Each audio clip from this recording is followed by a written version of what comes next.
Үчимэн дүргийн эрхэм үзэгчтэй Монголын үндэсний олон нийтийн телевизээр оюун лог хөдөлмөрч бүтээл залуучуудын цаг эхэлж байна.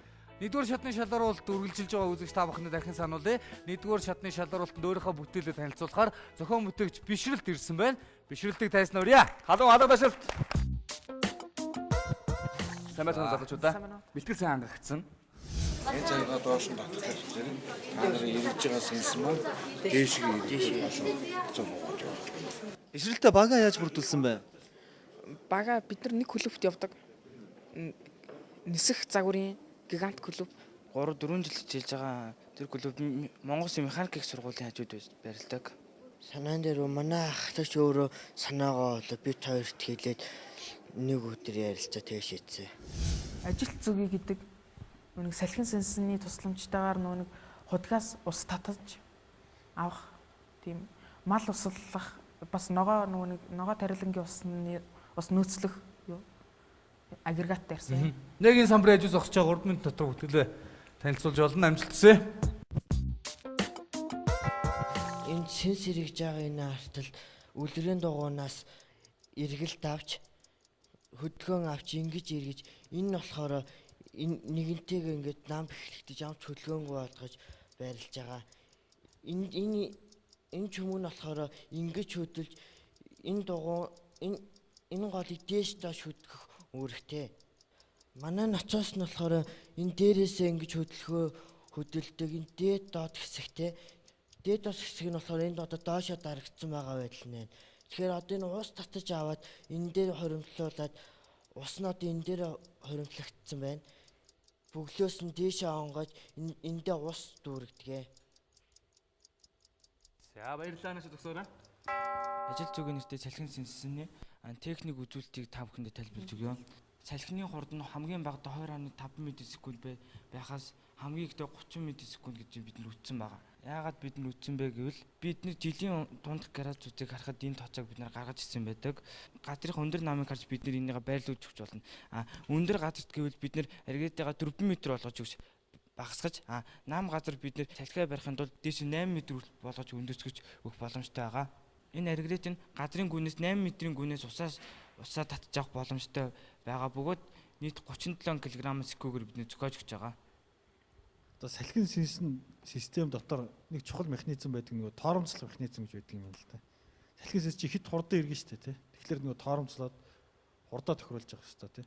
Гэтэл танаа систем одоо яах юм? Тэрийг нь яаж зохицуулах? Одоо биднес мал устгах шаардлагагүй лээ, салхитай байлаа гэж бодъё тий. Тэгэхээр тэрийг салхин сэнсээ яаж зогсоох вэ? Бид нар зогсоож өгөх тул дээр ийм төмөр ийм уурга бид нар хийж өгсөн байгаа. Уурганаас татхад энэ салхин сэтсмийн дээшээ буюу ажлын бус байдалд орж бид энийг зохицуулсан байгаа. Мулталчих юм биш ерөнхий юунаас тий. Мултлал дуг сэнсээ мултлангууд тий. Сэнсээ ийм байрлал. Сэнс иргэнүү байна хамаагүй болчихсон. Ийм болгож байлаа болж өгч байгаа байхгүй. За сэнс одоо жишээ нь ийш ардсан эргэж яхад магадгүй салхины чиг өөрчлөгдлөө шүү дээ тий.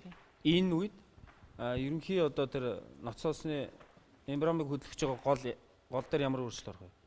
Энэ хэсэгний өөрөө ингэж автоматар иргэдэг байгаа. Салхинаагаа дагуу өөрөө суураараа Голын тэр хөдөлгөх чүмөгч нь тэрэн дээр холбоосон дээр. Хөнгөч нь энэ турбиныхаа гадна талаар иргэдэг нь байж дотоод талаараа хөндөө байгаа учраас тэнэмгээрээ хоцоос шахаж өгөх юу н ажиллаж байгаа. Чүмөгч мушгиралтанд орно гэсэн үг үү? Яа гэсэн үг вэ? Орж болно. Гэхдээ энэ бас эндээс иргэдэг хэсэгтэй байгаа. Тэр хэсэг болохоор энэ байна. Говийн аймагуд бол яах вэ? Зүгээр одоо хавар 4 сараас нэг 6 сар хүртэл салхитай байдгийг. Яах вэ? Айгүй салхитай. 6 сараас эхлээл тэгэл хашаа ерөөсөө бараг заадаа мөнч салхи бараг байхгүй те. Тэр үед яах вэ? Заавал ч салхитай үед байх лээ. Тоо цолоогүй асуулт асуусан шүү дээ. Хоёр хамгийн багадаа 2.5 м/сек гэж байгаа учраас 2.5 м/сек тал хээр газар байх байлгүй дээ. 2.5 м/сек эргэж яхад хэдэн литр секундын уртаа шахах вүлээ? Цагт 300 литрээс шахаж өгөх хэрэгтэй байна. 300 литр чинь 0.1 литр секунд. 0.1 литр секунд юм уу? Цагт 300. Салхигүй үед бас хажуудлаар нь одоо яадгийн хавааддаг юм уу, үгүй бол нацоостдаг юм уу, үгүй бол эргүүлдэг юм уу, тийм л байхгүй болохгүй бах. Нэг удаж таглаад авчихсан байна. Малаа уучлахтай хажуу талд нь дахиад нэг том 100 юм уу 200-ийн пош сав тавьчаад тэрлүүгээ усаа нөөцөлж авчаад тэгээ мал туслахтаа салхихгүй нөөц сансны ирэхгүй болохоор нөгөө уснаас усалж авч байгаа. Гэтэ яг 200 бошиг тавьж болохгүй л байх л та. Тэр чинь мал чи ирээд доорхноо гол ус. Том усан сан. Том усан сан байж хат байнга дүүргээд тэгээд дараагаар нь тэнд усан сангаасаа онгоц руугаа юулж ихээр л тэгжээ зориулж исэн юм тий. Маш сайн хамгаалаач залуучууд. Өөрсдийн бүтээл санааг Миний хэд болохоор саяны тэр чүмэг хөдөлгөөнтэй байснаад яг тооромслог үедээ синсмен хөндлөн байсныг гис босоо болчихно гэдэг шүү дээ тий. Тэгээд тэгэхээр энэ шунган дээр л нэлээ хийцэн үдэл нэлээ хүндрэл гарч ирэх гэдэг юм л дээ. За ингээд шүүгчдийн гэрэл асаж үнэлгээ гарна. Нэг ногоон гэрэл цог жавхлан шүүгч. Иргэлж байгаа дарлаа да. Нэг улаан гэрэл ажил зүгий гэдэг шүү. За залуучууд амжилт хүсье. 3 ажилчин зүгтээ болцлоо та манай энэ жилийн. За. Шинжлэх ухааны технологийн их сургуулийн механик инженерийн сургуулийн харьяа нисэх загварын гигант клубын пүрэвч багшаар удирдуулсан 2 баг энэ жилийн уралдаанд оролцож байгаа юм. Өмнөх жилүүдэд гигант клубээс CNC машин бүтээсэн хаш эрдэнийн баг, үүлэнд нөлөөлж бороо оруулахад нисэгт хөөрөмж бүтээсэн баяр төгсийн баг уралдаанд амжилттай оролцож шилдэг 36 бүтээлийн нэгээр шалгарч байсан. Энэ жил шилдэгүүдийн дүүнээр хэрхэн амжилттай оролцгол юудач эхний баг бүтээлийн амжилттай танилцуулж шүүгчдээс дэмжлэг авч чадлаа. Одоо харин амар төвшин ахлагчтай баг салхин сэнсний тусламжтайгаар эрчим хүч гаргаж авах санаагаа танилцуулахад бэлэн болжээ. Манай салхин сэнсийг ашиглан хүчил гаргах угаа. Яг сэнсний хаад генератор тавьчихсан байгаа. Ишгийн болон ирмэнээр генератор ажиллуулж хүчлэл хөрвүүлнэ. Хөрвүүлсэн хүчлэлээ батарейд нөөцлж байгаа. Нөөцлсөн батарейгаа амперметр, вольтметрээр хянах шаардлагатай болсон. Буруу цэнэглэх юм бол манай батарей нурах аюултай байдаг. Ингэснээр бид нар инверторыг тавьж өгсөн. Инвертор маань 12 вольтыг 220 болгож байгаа. 220 вольт болгож байгаа. Ингэснээр шаардлагатай үед гаднаас 220 вольт авч инвертор болон аккумуляторыг цэнэглэж байгаа. Ингэснээр манай аккумулятор цэнэглэж манай хяналтын самбар дээр ирж байгаа. Энэ нь болохоор инвертор автомат сүлжээний машин байгаа. Энд болохоор манай одоо хүчлэл энд ирж одоо хэрэглэгчтэй цааш очно гэсэн үг. Шүүгчид амар төвшинг бүтээлээ маш сайн тайлбарсны зэрэгцээ салхин сэнсний бүтэц, нарийн ажиллагаа, ямар хэмжигдэхүүнээр илэрхийлэгдэхийг хүртэл маш сайн мэдэж байна гэж магтсан юм. Гэвч уралдаанд танилцуулсан бүтээлүүдтэй ерөнхийдөө зарчмын хувьд ижил шин зүйл алга байна гэв улаан гэрлээ дарлаа. За энэ жил болгон одоо улам жил болгон явуулж байгаа залуу зохион бүтээгч гэдэг тэмцээнд манай орны зөв үрээс ирж одоо өсвөрийн хүүхдүүд маань оролцож байгаад бол би өөрөө их баярлж байна. Би өөрөө багадаа бас зохион бүтээгч болъё гэж их мөрөөддөг байсан. Миний олон шавь нарыг ингэж одоо оруулж ийм сайхан уралдаанд нэвтрүүлэг зохион байгуулж явуулж байгаа манай Монголын үндэсний телевизийн хүүхдийн одоо бүтээлч хамт олон та бүхэнд ажлын өндөр амжилт хүсье. За өнөөдөр бол миний шавнаар салхин сэнсийг одоо хэрхэн ашиглах вэ гэдэг сэдвээр оролцлоо. Энд бол нэг сэдвэн шалгарлаа, нөгөө сэдвэн үлдлээ. Тий. За амжилт хүсье. Баярлалаа тийм. Ерөнхий ивент тэтгэгч эрчим хүчний хэмнэлттэй үр ашигтай хэрэглээг түгээгч 100 жилийн түүхтэй Schneider Electric. Энэ санааг анх яаж олсон? Аав нэг айлын ходог янзалдаг л та эргүүлдэг ходог. Тэрний хүндрэлтэй тал дээрээс харж байгаа л. Би одоо 97 оноос хойш одоо хүртэл эргүүлдэг ходог янзалж байгаа. Орон нутагт маань одоо нөгөө ер нь эргүүлдэг ходог гэдэг одоо устж өгөө болж байгааг учраас эргүүлдэг hodгийн нөгөө ноцоос гэдэг устж өгөө болж байгаа учраас тэрийг ч одоо сэргээж одоо эргүүлдүүлэхийн төлөө орж байгаа. Би ингээд эргүүлдэг ходог аврыг гэсэн уриатаагаар орж байгаа. Тэгээд одоо энэ эргүүлдэг ходог маань одоо устж өгөө болж байгаа шалтгаан нь энэ hodгийн ноцоос нь өгөө болж байгаа. Тэгээд энэ hodгийн ноцоосныхоо сэлбэг нь 90-аад оноос хойш орж ирэхэ болсон. Тэгээд энэ hodгийн ноцоос нь эвдэрж байгаа шалтгаан болохоор энэ доороос орж ирсэн hodгийн лээ шороо нь орж ирээд гацаад тэгээд энэ пал нь хохорч дээгүүрээ ингэ савлаад хугараад энэ гол төмөр нь хугарснаас болж гол төмөрийн тэгээ өөр hodгийн үтээ солиод тэгээд энэ аяга хүндэрдэг. Тэгээд дээр үед болохоор хитэн бага ингээл хэдүү 2 хүүхэд очиод усаа аваад хонь ямаага усалцдаг байсан. Одоо болохоор адуу морь өтгөөл тэмээ нэг арайч үгээ эвлүүлдэг айгүй хүнд болсон байгаа. Тэгээд одоо энийг нэгээд одоо байхгүй болж байгаа учраас энэ эргүүлдэг одоо устж байгаа болохоос энэ шинээр ийм сэнсэн түлхэлттэй ноцоос хийж байгаа. Одоо энэ нь болохоор энэ доороо байгаа шариг энэ. Тэгээ энэ хоёр сайлтникаараа доороосоо ус орж энэ юугээ зэвэрхийг хамгаалж байгаа энэ хоёр хар сайлтникаараа. Энд доорноогоо энэ хоёр хүрэн нь болохоор шариг, шав. Энэ шаваараа доошоо энэ шариг нь ингээд ямар нэгэн гэмтэл гараад доошоо унгаахгүйгээр хамгаалж байгаа.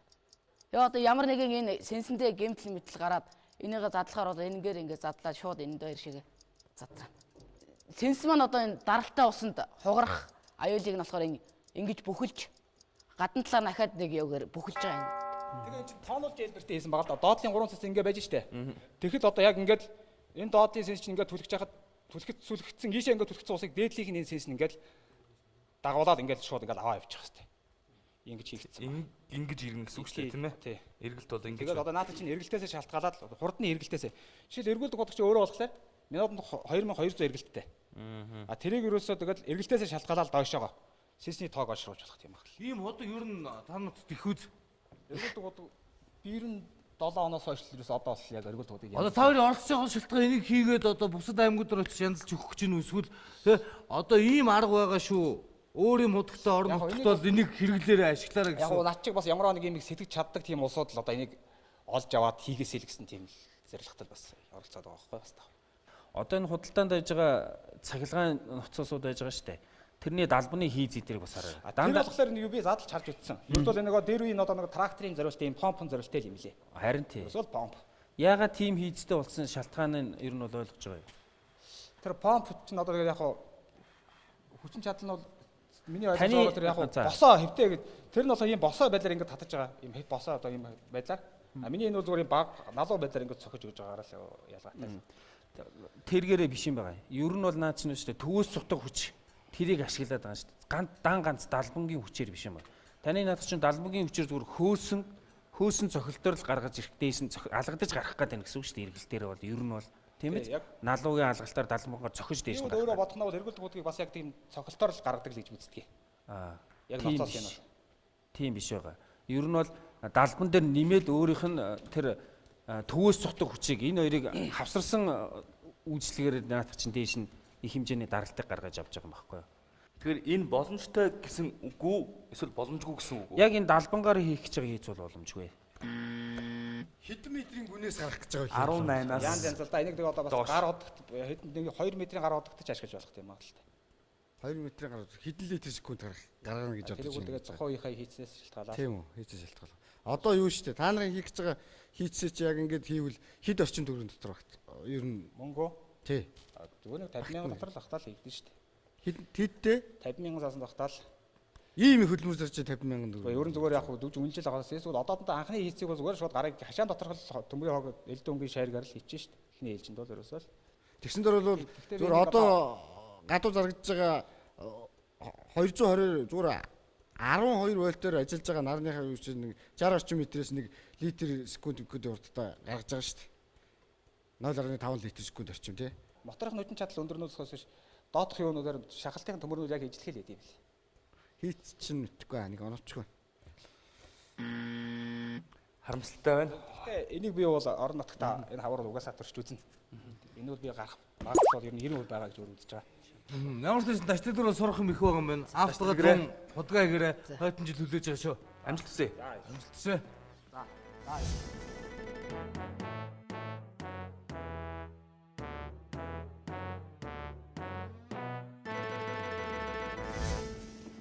За Хинтээ аймгийн Батнуур сумаас оролцож байгаа аав хүү хоёр дөнгөцөө санаагаа танилцуулаад гараад ирлээ. Тэгээд юу болов?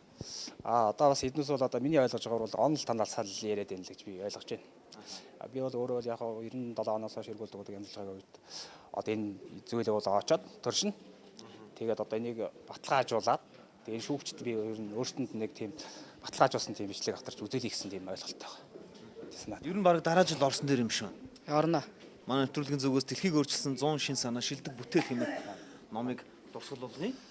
Залуу зохион бүтээгч 2014 улсын уралдаан үргэлжилж байна. Дараагийн оролцогчдыг та бүхний өмнө танилцуулъя. Гант толгойн гэр бүлийнх нь яг одоо манай нэвтрүүлгийн техник төрөлцсөн ирсэн байна. Залуу зохион бүтээгч нэвтрүүлэгт анх удаага оролцож байгаа. Тэгээд яагаад залуу зохион бүтээгчнүүд орохоор болсон? Эхнэр санал тавьсан. Энэ 10 жил тахаас нэг юм туршаад тэгэд автомашин тавьдаг байсан. Тийм тэгээ хэрэглээд ирсэн. Тэгээ наадах нэг хэрэгжүүлээд ороод үзэж гисэн.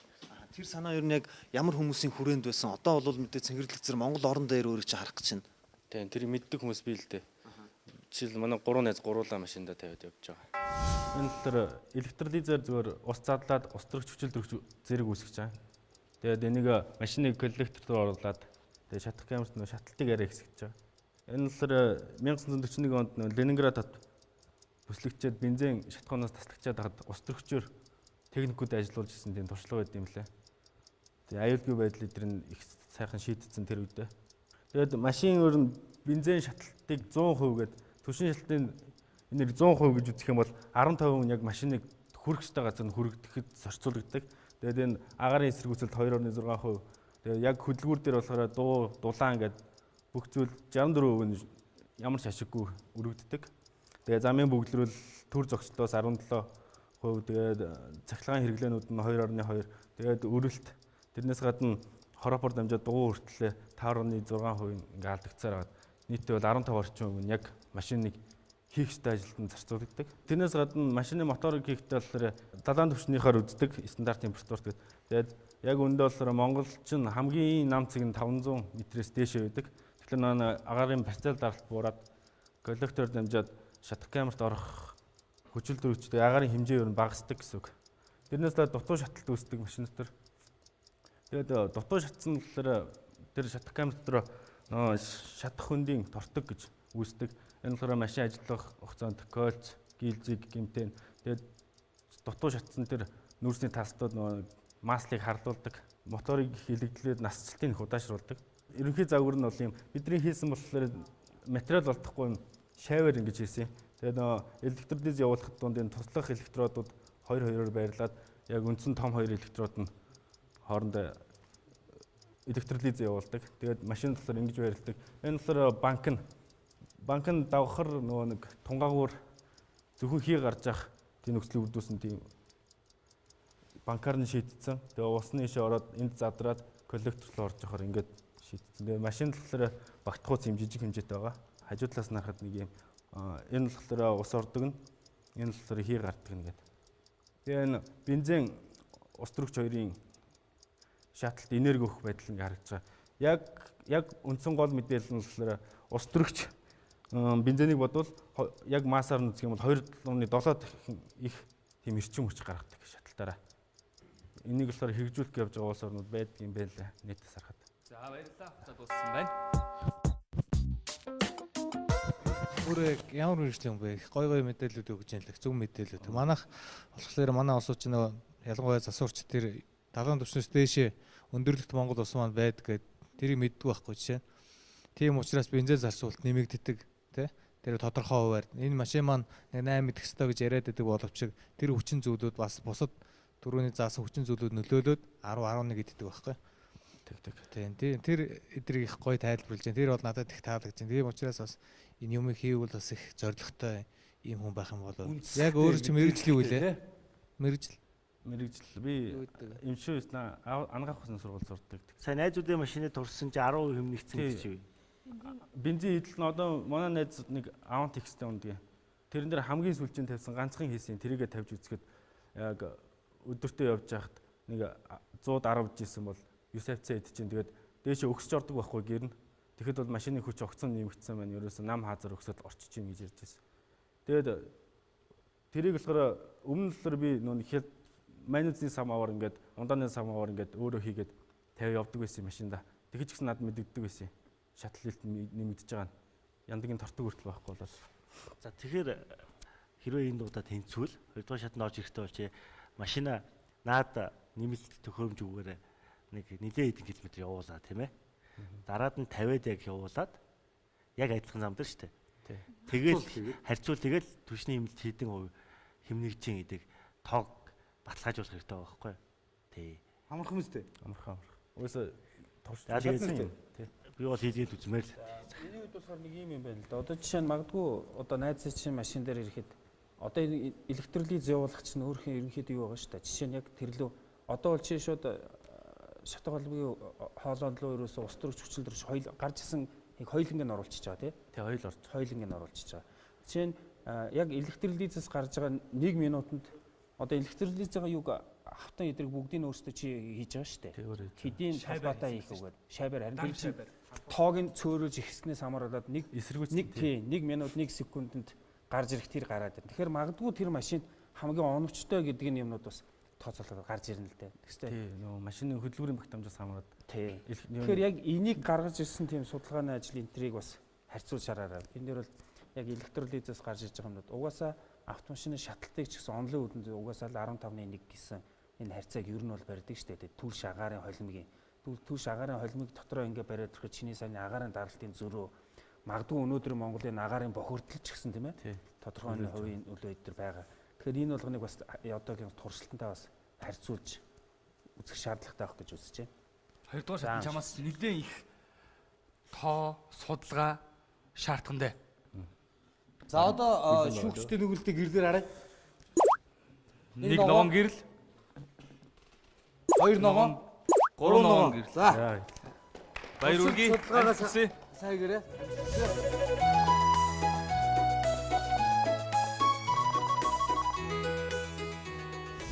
Их сандарлаа, амар сандарлаа. Ярьж чадахгүй сандарлаа. Гэхдээ та хоёрын бэлдсэн бэлтгэлүүд их таалагдлаа. Үзэгчдүүд бас их таалагдсан. Маш их материал судалгаануудыг бэлдсэн байна. Бэлтгэлтэн дээр хэр тусалсан байна? Ерөнхийдөө хичээсэн. Тэгээд ер нь дутуу юм их байсан. Тий. Сүүлийн үеийн судалгаанууд ер нь их дутуу байгаа. За тэгвэл 2 дугаар шатн дээрээ уулзцгаая. Бүтээлээ 2 дугаар шатн дээрээ бүр хийгээд танилцуулна. Амжилт хүсье. Залуу зохион бүтээгчдийг дэмжигч Монголын үндэсний худалдаа аж үйлдвэрийн танхим. Эрхэм үзэгчдээ залуу зохион бүтээгч нэвтрүүлгийн 1-р шатны шалгаруулалт үргэлжилсээр байна. Араасаа зохион бүтээгчид Монгол оронд Улаанбаатарт өөрсдийнхөө амьдарч байгаа орчинд орон нутагт хэрэгтэй санаануудыг танилцуулж байна. Одоо Монгол оронд нэн шаардлагатай өдөр тутам бид нэр хэвлэл мэдээлэлээр сонсдог, ухамсартаа мэддэг ч гэсэн түүнийг хийдгүү, биелүүлдэггүй нэг санааг дахин та бүхэнд хүргэх гэж байна. Энэ бол Усаа хэмнээ бүтээлтэй зохион бүтээгч мөнх хоёр маа. За энийг болохоор нэгт хамгийн хямд байдлаар хийсэн байж бүх хүмүүс түгэн. Хоёр талаар суйрлуулах хэлбэр байх хэвээр. Гурав талаар энгийн болоод найдвартай ажиллагаатай байх хэрэгтэй. За ийм нөхцөлд тэгээд юу байгаа? Өөрийнх нь айлуудын холигчнд руугаа тийм тэднэр солих хэрэггүй нэмэлтээр хийгдэг байх хэвээр. Ингэж би одоо үнийг буулгаж чадна гэж бодож байгаа. За одоо энэ дээр болохоор яг зураг нь байж байна. Энэ болохоор яг гар байна уу юу гэдэг мэдэрдэг мэдрэгч. Угаасаа бүх угаалтур дээр байдаг. Энэ дээр цэвэр бохир усан дээр нь халуун үт усан дээр нь 2 сэлнад хаалт тавьчих. Би одоо хурж ирээд холигчоор усаа таарууллаа. Халуун үтнээ таарууллаа. Гараа тосоод ус гоожно. Авлаа 2 хаалт маань хаацна. Дараад нь хаалаа нөгөө түрүүчийн халуун нэг төхөрүүлсэн ус гарна гэсэн. Тэгэхээр одоо үр шиг усыг хэмнэ гэж үзэж байгаа юм. Шинийн байхгүй бол болчих гээд байна л та. Өөрөөр хэлбэл ингэж тааруулдаг тохируулагчдэр нэмэл мэдрэгч тавьчихад, мэдрэгчтэй хаалт тавьчихад чиний хэлээд байгаа болох гээд шүү дээ. Тий. Тэгэхээр наач бол тийм шинэлэг шийдэл харагдахгүй бол чойрчод байна л та. Яг нь шинэлэг шийдэл нь бол яг холигчн дээр өөрөө нэмэлтээр тавьж байгаа. Тий, өөрөөр хэлбэл яг чинийх ингэх гэдэг халуун үтэ орсон хүтэ ус хоёрын дээр хаалт тавих гээд шүү дээ. За тий. За тэгэхээр чи наа чинь жоо үнэтэй болчихно. Тэгэхээр зүгээр механик ингэж нэг холигчтой карант хийдэг шүү дээ. Нээж хаахтаад ингэдэг шүү дээ. Тий, тэрний энэ холигч нь бол хэвээрээ байгаад дээрээс нь имхэн зүгээр мэдрэгчтэй хаалт тавьчихад үндсэндээ би чиний имийг ганцхан хаалтаар шийдчих гээд байгаа шүү байна л да. Юу л да. 2 хаалт хийн гэдэг чинь юм л да. Яг өөрийнх нь байгаа холигч байгаа шүү дээ. Тэрийг тэр чинь байж л байна. Айл дээр. Тэр 2 хошуун дээр хийчих болно шүү дээ. Хошуун дээр нь хийхэр чинь ганцхан хаалтаар шийдчих болох юм чи 2 хаалтаар шийдэх гээд байна л гэж би хэлдэг. 2 хаалтаар шийдэх, 1 хаалтаар шийдэх гэдэг тэгэхээр ийм л дээ. Нөгөө айл үргэж байгаа 2 нөгөө холигч байгаа шүү дээ. Угаасаа. Тэрэн дээр нь угаасаа 2 хоол орцсон байгаа. Тэрийг нь солихгүй. Заавал одоо 1 хаалтаар шийдэх болгонгууд тэр холигчоо заавал солих хэрэгтэй бол. Гүү солихгүй шүү. Би зүгээр хошуун дээр нэмэл хийн шүү дээ. Тэгэх юм бол жоохон заван үзэмж байдлаас мунх болно шүү дээ. Гэрлэр чиний санааг 2 дугаар шатнд тэнцвэгүй юу гэдгийг шийдэх нь байна. Айлал нөхцөл яг хийгээд үүч юм. 1 ногоон гэрэл, 1 улаан гэрэл.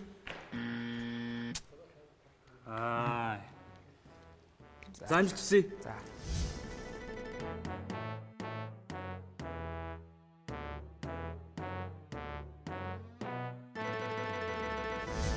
За мөн хоёроо харамсалтай байна. Зүгээр зүгээр.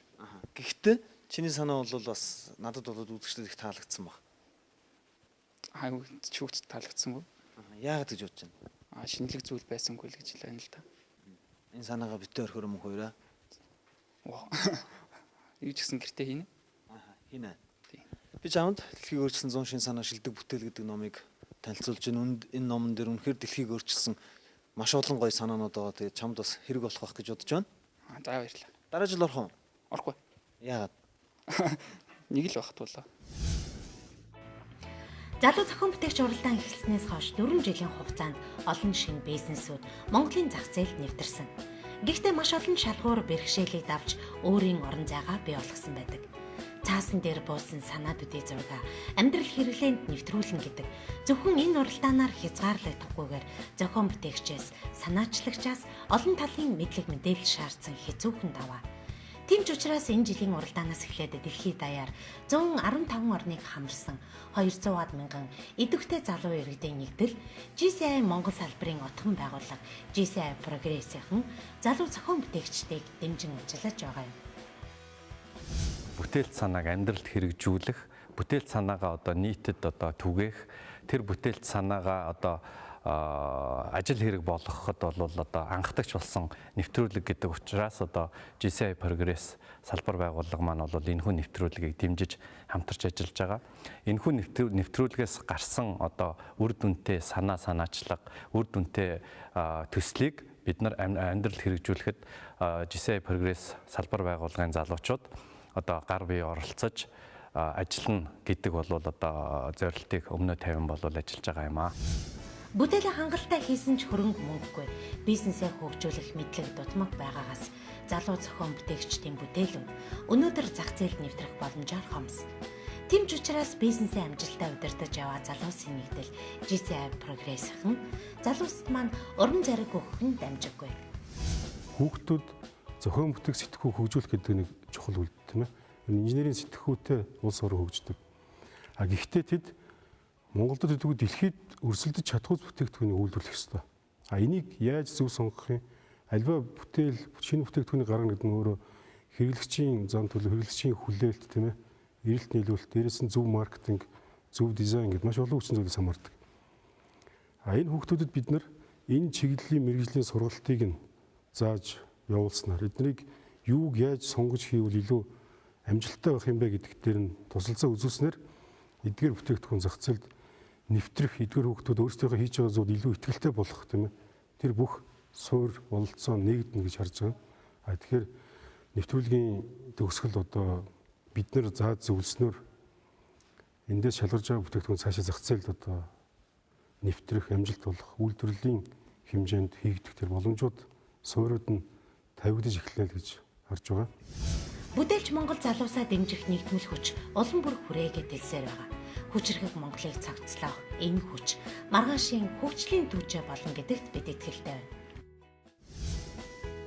Ерөнхий ивент тэтгэгч эрчим хүчний хэмнэлттэй үр ашигтай хэрэглээг түгээгч 100 жилийн түүхтэй Schneider Electric